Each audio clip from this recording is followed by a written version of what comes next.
Welcome to Innovation Insights, the podcast where we explore innovation in all aspects of life. I am your host, Dr. Eulanda Sanders, and today we are delighted to welcome Dr. Sara Jablon-Roberts. Dr. Jablon-Roberts is an associate professor in fashion, merchandising, and retail at Johnson & Wales University in Providence, Rhode Island. She earned her doctorate at Iowa State University in apparel, merchandising, and design with a concentration in fashion history. Sara also earned an MFA in costume design from New York University, where she primarily worked with theater and dance. Her research agenda evolved from her creative practice of costume design, the focus of more than 20 years of professional experience in New York, Iowa, and Rhode Island. In addition to design, Sara worked with the Broadway production of The Lion King, the original production of Rent, and the Ringling Brothers and Barnum and Bailey Circus, which was new to me to learn. In academia, Sara's interdisciplinary research agenda now includes the history and social psychological aspects of dress, costume design, and pedagogy.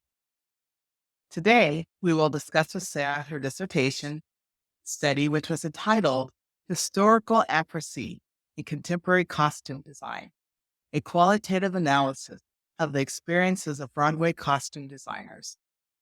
Her study resulted in a theoretical framework and a grounded substantive theory about the process of design for historically set production. I am proud to say that I had the privilege to mentor Sara as her major professor during her doctorals, and it was a joy. Sara, welcome. How are you today? I am good. Thank you so much for having me. It's still tricky for me to call you Yolanda and not Dr. Sanders. Please do. Please call me Yolanda. I'm just thrilled to have you here with us today. Your dissertation and working with you on that was one of the highlights of my career. And you know that as we were working on it, oftentimes I was starstruck by the people that you interviewed. So would you give us a little bit of background on how you decided to select your topic? Sure. So, as you said, I have an MFA in costume design, which was the focus of my professional career before I decided that I wanted to teach full time. So I left New York to start a PhD program, but I wanted to keep two tracks open for myself. So I wanted to be able to possibly work in a theater program or teach in a fashion program. So I knew that I needed to pick a dissertation that would be interesting to hiring committees from both departments. And then as I got going, I realized that no one has studied costume design.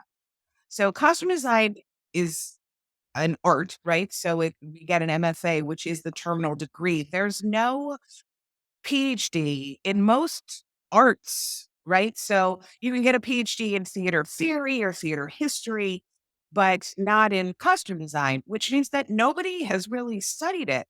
There have been a few studies from a fashion perspective, a few studies from a theoretical perspective, but nobody has really dug into it from a practical perspective. And that sort of hole in the body of knowledge, I felt like sort of personally offended. Yeah. Like that I could help fill that hole. So I go ahead. No. Well, I'm glad you were offended because it turned out to be a fabulous dissertation topic. Oh, and so as we think about historical accuracy, that is such a challenge for productions. And so how did you think about studying that topic? I've just always been interested in it. I remember the first time I did historical research for a show in college, and it just blew my mind that there were books out there on fashion history. That's crazy to me. And it was not something I was really surrounded with as a kid. So finding that was really inspirational and has stayed. I have the book. I had found it at the library at my undergrad, and later I bought it because it was so formative to me. History is just an integral and essential component of theater, the presentation of history. And that's actually something that was the only thing all of my participants agreed on, which was that history is one of the major missions. The presentation of history is a mission of theater. And to my mind, the question was then, okay, then what? And after however many years of designing costumes, I started wondering, how much of history are we presenting? And how much of history do we want to present? Do we want it to be accurate? What do we want? What is the goal? And so you read the title of my dissertation, but the basic gist of it was historical accuracy. Does it matter? And that's what I explored. So define historical accuracy in costume design. So that was one of the outputs, right? The work products of my dissertation, and an operational definition of historical accuracy in costume design, because everybody has their own idea.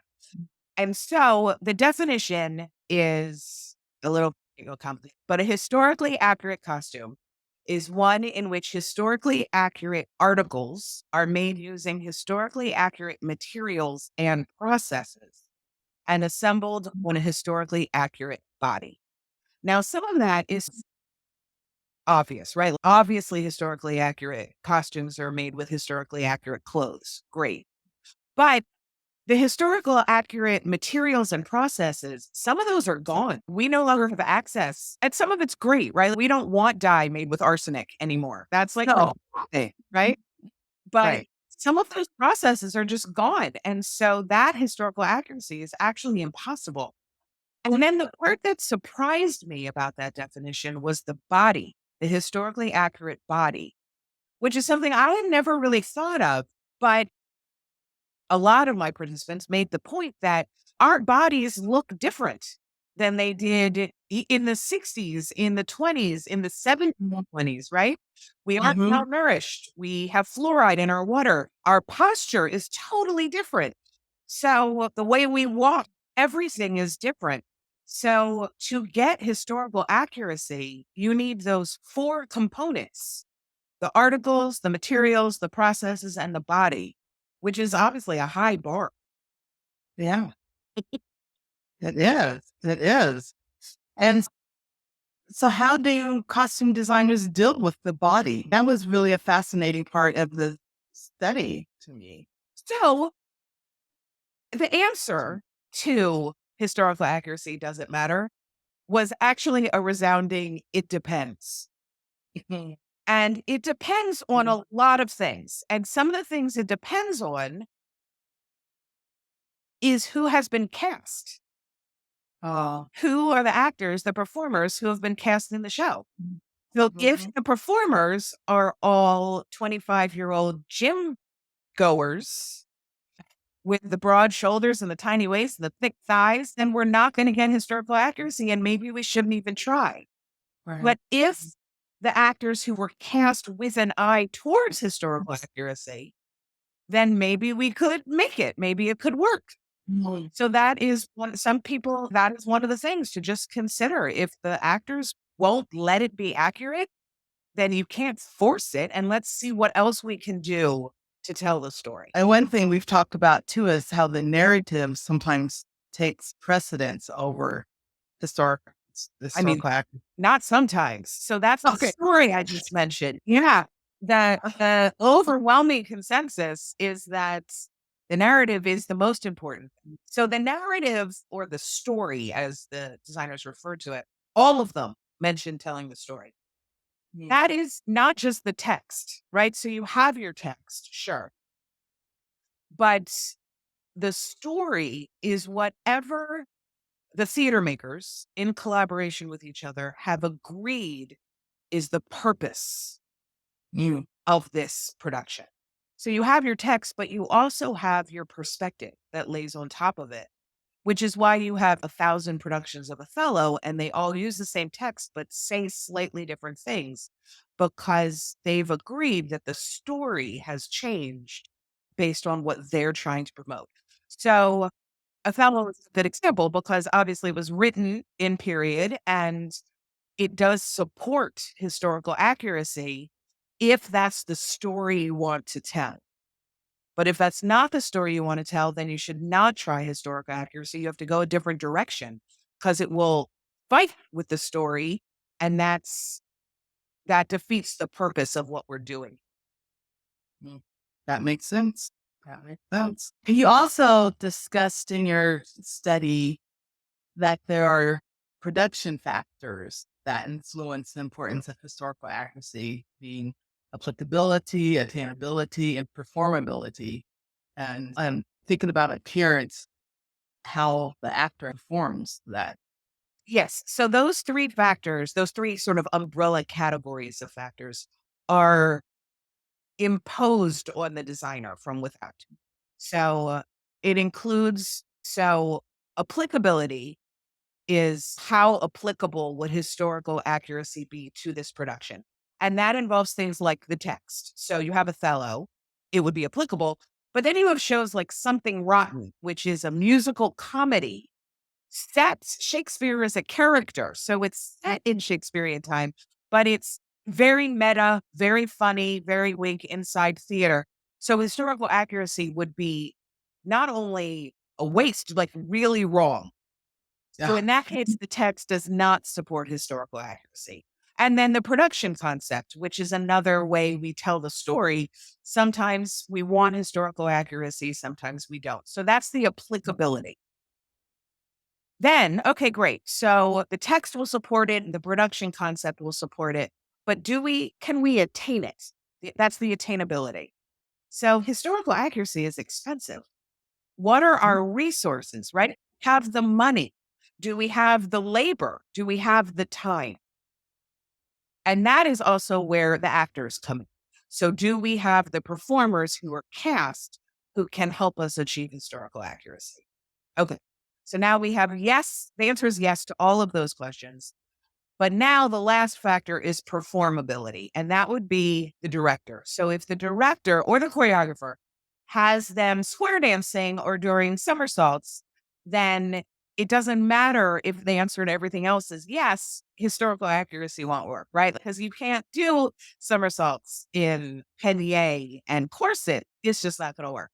So you have those factors that we don't get really a vote in. The production concept, sometimes the costume designer, you can see that I sometimes say we instead of they, because I do consider this still my community. So Mhm. sometimes we get to participate in the formulation of the production concept, but usually not. Usually these are all things that have been told to us. And then we design within it. We are given the text, we are given the budget, we are given the opening date. So we know what we have to work within. So those are those production factors that help us formulate where we want to go before we even start. They're just given to us. Okay. And there's a lot of parameters that I feel a lot of people do not realize It's that. complicated. And it's heavy. So People don't realize how heavy clothes are. When you're carrying around clothes, they're so heavy. I always think of the glamorous world of like apparel or fashion or costume because yes, they are very heavy. Right. Everything's But- oh, so how do costume designers approach this? How do they go about the process? So Of once they have those parameters, those factors, this is when, so there are these strategies that came out of the study, and there are four of them, and they're iterative, which means that you keep going back to them, right? So it's not like bang, bang, bang, bang, bang. It's you're constantly circling back and back. So you start, the first thing is what I called incubation, which is basically thinking, right? Because it's a creative process and we've all tried to rush processes without giving it enough thinking time and it goes bad, right? You have to let it sit. You have to think, you have to consider. So that is the first step. And that leads to research. it's probably not a surprise to know that a lot of the research we do in historically set productions is historical research, but that's not the only research. It's also stuff like this character reminds me of a rooster, and this character reminds me of a snake. I'm going to assign animals to all the characters. Let me research those animals. And so you gather these databases of, oh, this is set in Milan in spring. What does Milan in spring look like? And you have all of these images that are just floating around. Some are historical, but some aren't. And then you think some more, and then you research some more, and then you think some more.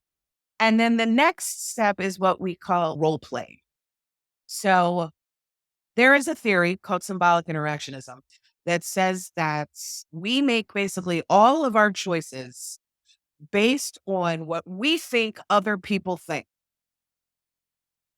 And that is what costume designers are doing. They are making choices based on what they think other people think. And the way to do that is to take the role of those people. So the first role that costume designers take is the character. If I were the character, what would I wear? We treat every character like a real person. You'll hear designers talk about the closet, right? So what would be in their closet? Oh, I don't think that would be in their closet. Let's take a look at their closet because they're real people. Even if they're like dinosaurs, we still treat them like real people. So we take on their role. What would I wear if I was this character? And then we take on the role of that audience, which is tricky because we're not the audience, right? So we're guessing what we think the audience will think if they see this. If I present this on stage, what would they think? And it's all based on experience and educated guess and symbolic interactionism. And then we take on the role of the actor. If I showed this to the actor, what would they think? Some actors love a corset. Some actors hate a corset. Some actors want you to play with their hair. Some don't want you to touch their hair at all. And so based on that, a lot of times we're working with actors we don't know. So we don't know that specifically. So we have to take a gamble based on what we think actors will think. And then we do the same thing with the director because the directors they basically have the final say. The producers really have the final say, but the directors are the ones who approve. And so we have to think about what they're going to like. Is this something they're going to like? Is it going to communicate what they want it to? All of that. So we do that role play. Usually after that, we do some more research and then think some more. And then eventually you end up with the step I call historical manipulation. Because as I said, basically historical accuracy is impossible. It's basically impossible. We're never actually achieve it because we're not living then, right? So we have our own perspective and we have our own bodies and we have the fabrics you can find at the fabric store. We're stuck with what we have in 2023. So we're never going to achieve actual historical accuracy. So anything we do to present history is going to be manipulated in some way. It might be as small as I see this photo. It's from 1901 in black and white. I want it in blue. Great. But it might be, I want the collar bigger and the sleeves wider and the skirt shorter and let's add a ruffle and let's put on a peacock train. Whatever we do to manipulate the history. Because again, the presentation of history is important. But so we want to suggest history. It depends how closely to reality we want that history to be presented. But that's that manipulation, that last step. And usually that last step results in some kind of visual representation, a sketch or a collage. Some designers design by hand, some sketch on the computer, but something visual that they can show to the other theater makers to move the conversation forward. A lot. It is. They need it more. And I hope that people take that into consideration when they go to a production. I hope so too. It's a lot of work. It's a lot of fun. It's very creative, but there are a lot of parameters and constraints around it. So it's creativity in a context. And your research also proposed the model for the creative process for incorporating history into theatrical costume design. And so what are your thoughts on that model? And especially also now that you're a bit of a distance away from dissertation. Uh, Should I share my screen? Do you want to see it or we'll just talk about it? Oh, sure. You can share your screen. Right, I have it Absolutely. up just in case. You wanted to see it. No, there we go. So this is the model, and I'm very proud of it, actually. I really am. I think that it is clear, and I think it offers a service. So as you can see, it starts with the production factors that are out of nowhere, right? They just appear. And then it leads to incubation and research and role playing and historical manipulation. But you can see how all the arrows go back and forth and back and forth. That's the design process.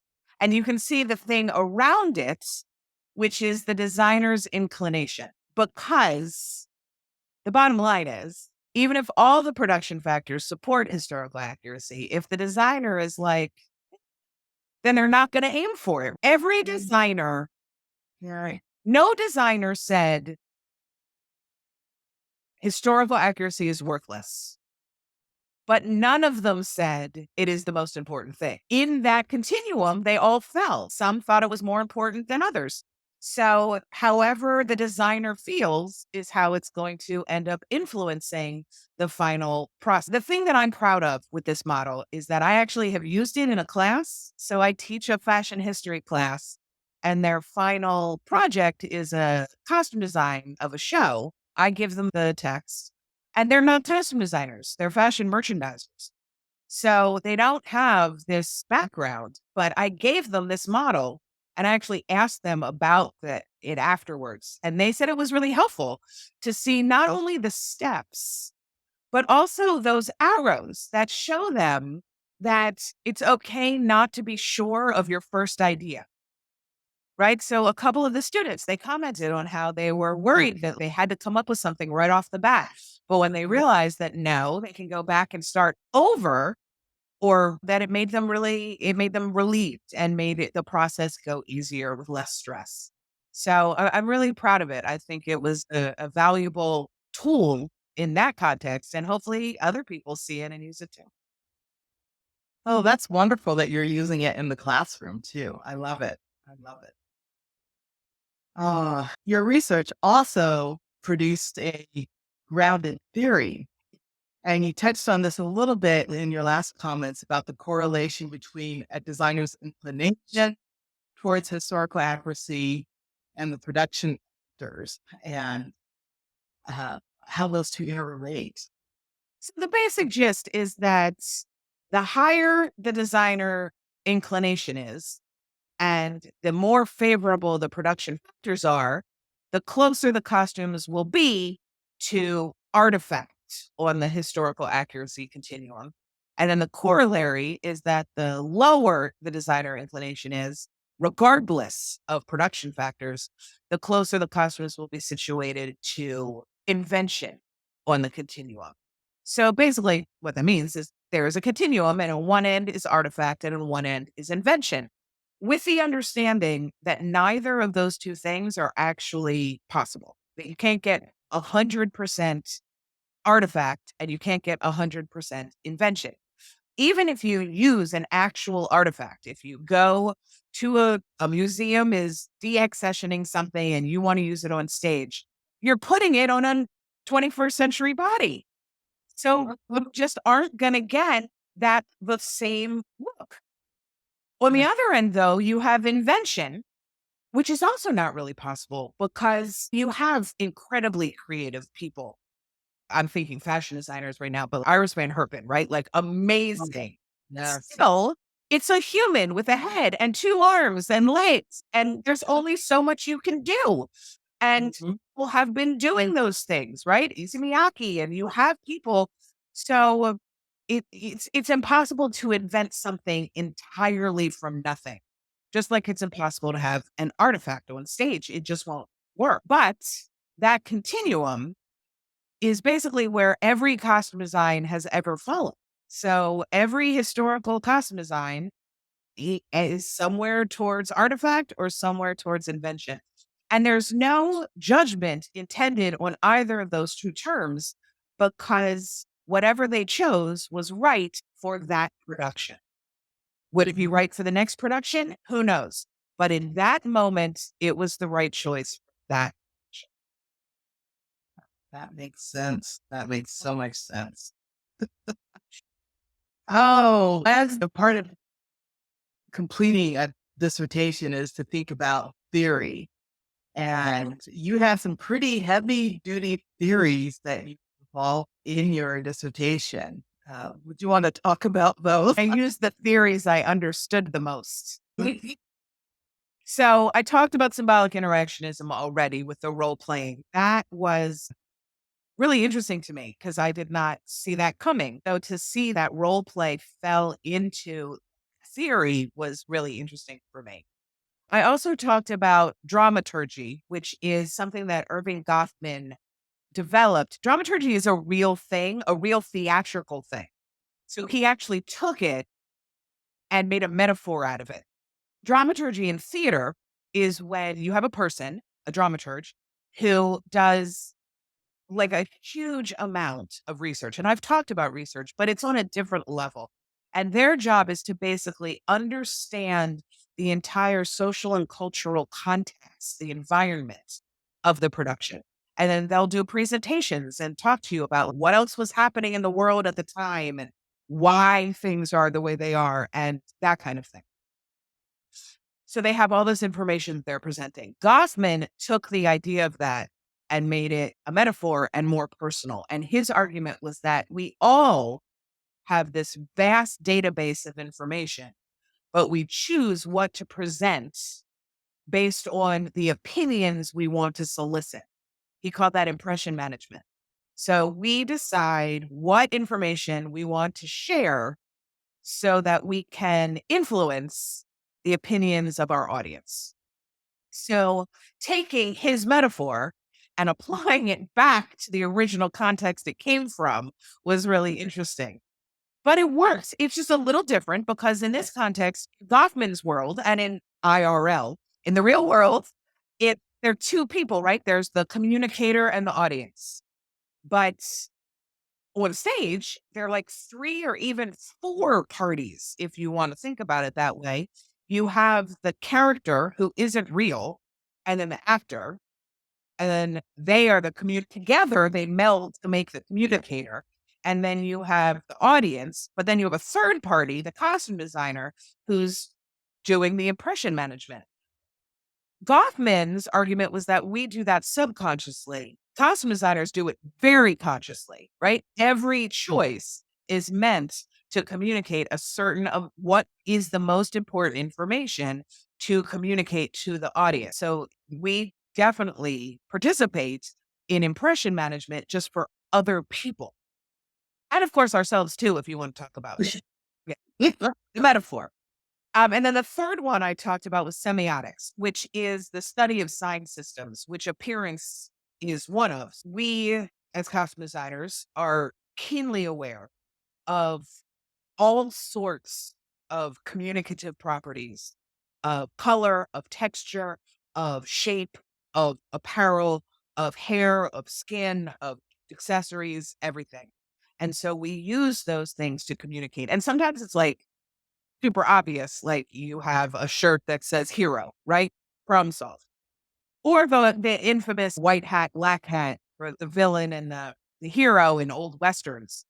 But it can also be super, super subtle. There was some debate among the costume designers about how much of that communication is actually understood by the audience. But they decided, and also if models of communication support, that actually doesn't matter. Communication doesn't require 100% understanding from the audience. It just has a message has been communicated. And if they get any of it, then we've done our job. Are they going to get all of it? Unlikely, but hopefully they get all of it. Yeah. Oh, fascinating. Fascinating. I, yeah, as you think about this, how can young or beginning or aspiring costume designers use your research and what you learned uh, to help them in their careers? Hopefully, two ways. One, hopefully, anyone reading this who is a designer can forgive themselves for not being able to hit historical accuracy.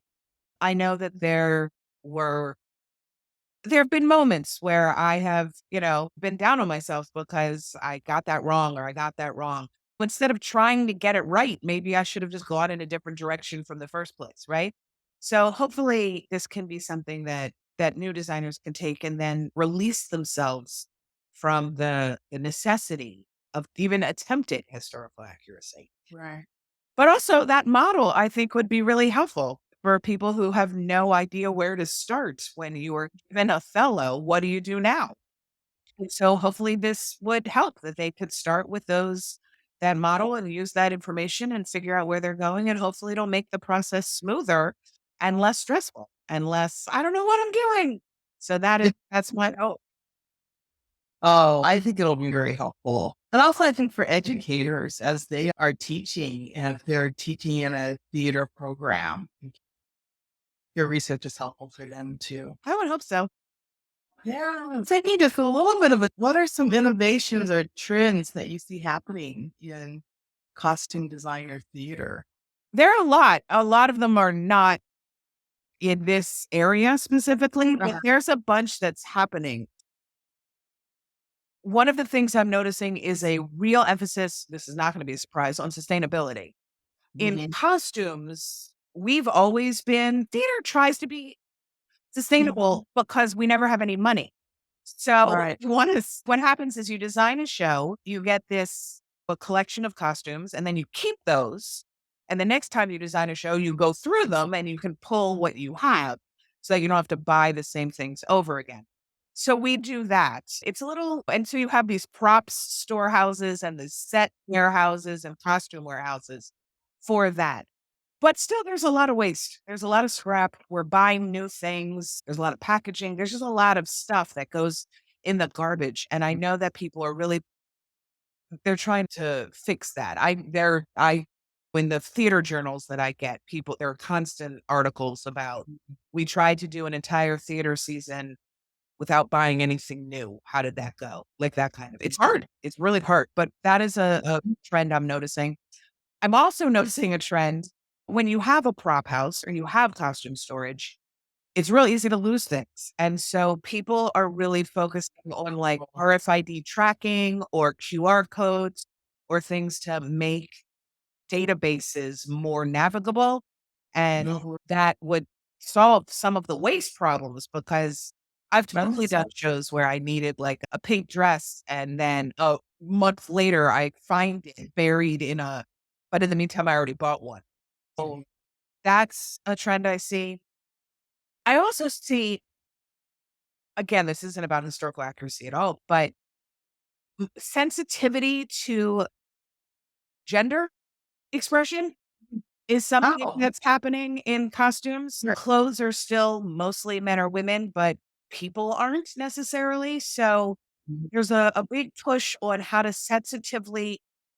The way to take measurements is you have one person take the measurements, call out the measurement, and then someone else writes it down. Yeah, like it's not super sensitive, but also we have men's and women's measurement sheets. We have men's and women's dressing room. How do we handle that? So I'm seeing a lot of conversation about that. It's not always easy to solve. You only have so much space, but people are really trying to address it and figure out how to move forward with that. So that is, I think, something else that I'm seeing. Something I'm seeing that does affect historical accuracy is 3D printing.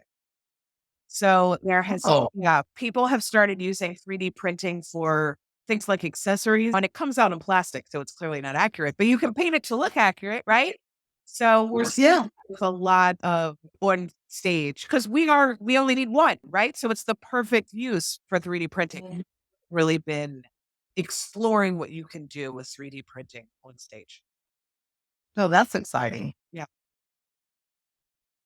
How can our listeners access your dissertation or learn more about your work? The dissertation, it's 200 pages, so I don't know who's going to read, but there are 2 articles that were published based on it.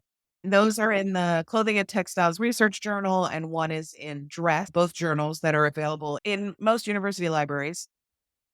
I also have a website, so if they want to contact me, they can find me there. And I'm sure if you Google me, I pop up because I do a lot of presenting at conferences, so it comes up a lot. Oh, also thinking about your dissertation, because the names of the designers that you interviewed, I think there was 16 of them, Yeah. correct? Yeah, they're all agreed to have their names made public. And were there any that you were just like, oh, I can't believe I have the opportunity to interview this Yeah, person? it was really interesting. So I talked to 16 of them, like you said, and they ranged in age from 30s to 80s. And they had designed between 1 and 80 shows on Broadway. And at this point, the person who had designed 80 has designed more. So it was really interesting, that breadth of experience that I talked to. And some of it, like I talked to a couple of people who I knew and they were friends of mine. So that was fun. But a lot of them I did not know, or I had met one. Almost all of them, we knew people in common. So that was helpful. But I got to talk to Anne Roth, who is an extremely famous costume designer of film and theater. She is very fun to talk to. Everyone I interviewed in New York except she, I drove out to her farm in Pennsylvania. That was really interesting. She talked a lot about when she designed Happening, I think it was called. No, The Village. She talked about the village that M. Night Shyamalan, I can't remember, movie. She talked about Cold Mountain. She talked about all sorts of like amazing things. And I was like, I saw that. I saw that. I saw that. That was really cool. Um, Greg Barnes is amazing. He just he's just a wonderful designer, all glitz and showgirls, and does just amazing things. So that was really fun to talk to him. So I got my master's from New York University, and I talked to the chair of that department, who's a costume designer, Susan Hilferty. And that was super interesting because as she was talking, and years had gone by. It was like a decade in between getting my master's and speaking to her about this. And I was like, oh, that's where I got that idea. Like she was talking, and I was like, oh, I had internalized so much of what she was saying that it was really interesting to reflect back on it and be like, oh, now it makes sense. I love It was really interesting. It really opened my eyes to my own design perspective, my it. own career path. Like it just put a whole new perspective on all of it, a new window through which to view my own life. It was really interesting. And you're still designing for shows, aren't you? I haven't since COVID. Oh, okay. Um, Yeah. I was designing in Rhode Island, but since COVID, I backed off. I do advise the Johnson and Wales Theater Group, which is a student. Yeah. So I'm their faculty advisor. They try so hard. They are great. They love it because we don't have a theater program. It's Uh-huh. entirely extracurricular. So I really Um, love advising them. That has been a oh, great addition to my job and my life here. So that's mostly where I get my theater these days. they are so lucky to have you. Oh, well, I have one last question that I ask every guest, and that is, how do you define innovation? So that's interesting because, of course, like off the top of my head, I'm like, obviously, it's doing something new, but it's deeper than that because new is a big word. Um, and as I just said, like invention is impossible, right? So how new can you get? I think that it is it's about creative thinking and critical thinking to improve something, to and whatever that something is. So now I'm thinking about like innovation in tech and like how Uber and Lyft innovated. And I would guess that regular taxi cab drivers wouldn't think it's been improved, but it's doing something that hasn't been done before. Like your dissertation. If I do say so myself, there's innovate. It's not a COVID vaccine, right? Like if there are levels of innovation. But if I do say so myself, no one else was doing that. There are now, since then, there have been, I think, more costume people going into doctoral programs and therefore bringing their interest in Good. researching costumes. I've seen more of that. I see it sometimes in that my work has been cited Oh, for articles, them. just wonderful.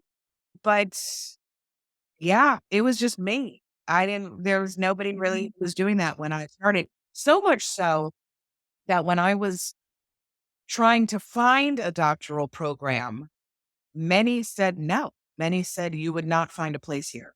I have a master's of fine arts. And so they were like, we are not the place for you. Your background is not in. Iowa State was incredibly welcoming. So was University of Minnesota, give credit where it's due. But the two schools were like, yeah, you can find a home here. That sounds great. We would love that background. And I think that is becoming more or at least I hope it is, because like I said, it was a hole in Yeah. the body of knowledge, a hole in the discipline. There's so many sides to appearance studies, and Mhm. ignore that side of it was, I thought it was wrong. I agree with you. And I'm so glad that you found us and completed your study because it has made a major contribution to our knowledge. You've And reminded me, this talk has actually reminded me of, because I did take a turn and I started doing a lot of pedagogy research, which I think is important too. But talking about this again has really reminded me how much I want to keep researching costumes. I got to get back into it. oh, oh, good. Oh, good. Well, I would say keep innovating in that area. Oh, Sarah, thank you so much. So My appreciate pleasure. it. Thank you. Uh, it's just been wonderful to catch up with you on this. Thank you. Thank you for inviting Oh, me. so I want to extend a heartfelt thank you to Sarah for joining us today on Innovation Insights. Her research and passion is inspiring. Those of you intrigued with costume design and live theatrical productions should have gained much insight from today's discussion. For our listeners, I hope this conversation has sparked new ideas, new perspectives, perhaps even ignited a flame of curiosity to explore and innovate within your own spheres of influence. Remember, innovation is not just about technology or groundbreaking discoveries. It's about the way we think, the way we connect, and the way we bring our unique talents and insights to create positive change. I am Dr. Eulanda Sanders signing off until our next episode. Keep innovating, keep dreaming, and keep making a difference.